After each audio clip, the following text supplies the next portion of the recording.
Welcome to Business Bytes. I'm Sarah Mather. The JSE weakened by 2.3% to close at 27,973 points. We spoke to Nick Kunze from BJM Private Client Services to find out if this is the start of the sell-off. It's difficult to forecast what's happening with so much information coming out. There's no doubt about it. We are hitting some severe headwinds.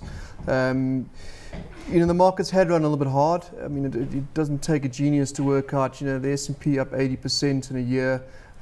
Possibly run a little bit too hard, and we keep on saying this. We can only look at what we've done in the past, and markets significantly higher than we were pre-Lehman's, and the world is in a very different place then. In fact, it looks a little bit more precarious right now. People talking about Spain and Portugal being the next Bear Stearns or the like. I think maybe it's a little bit much, but.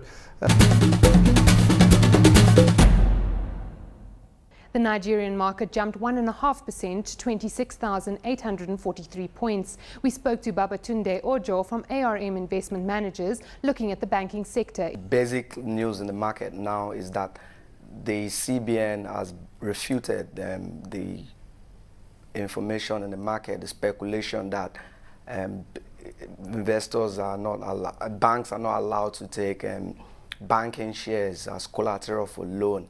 I think that speculation really was bad for the market, and with this, with the CBN coming out to say that that is not true and that is unfounded in no way, the banks have bounced back, and today's trading, and the banks have supported a 1.45% gain today.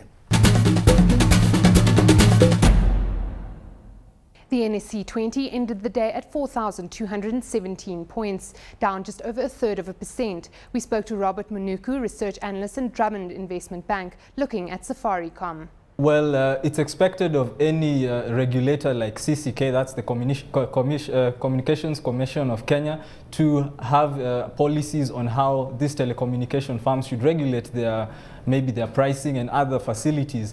And what we must remember, the Safaricom stocks the results are scheduled to be out by May 26th, and the fundamentals are still the same. We should not see any changes as such, and in fact there have been no changes as such. The share price has been still trading at the 5 shillings 80 cents, 5 shillings 85 cents. The volumes are still more or less the same, and what this may be is more of a passing cloud, and it might not really affect the revenue, as the CEO also mentioned yesterday.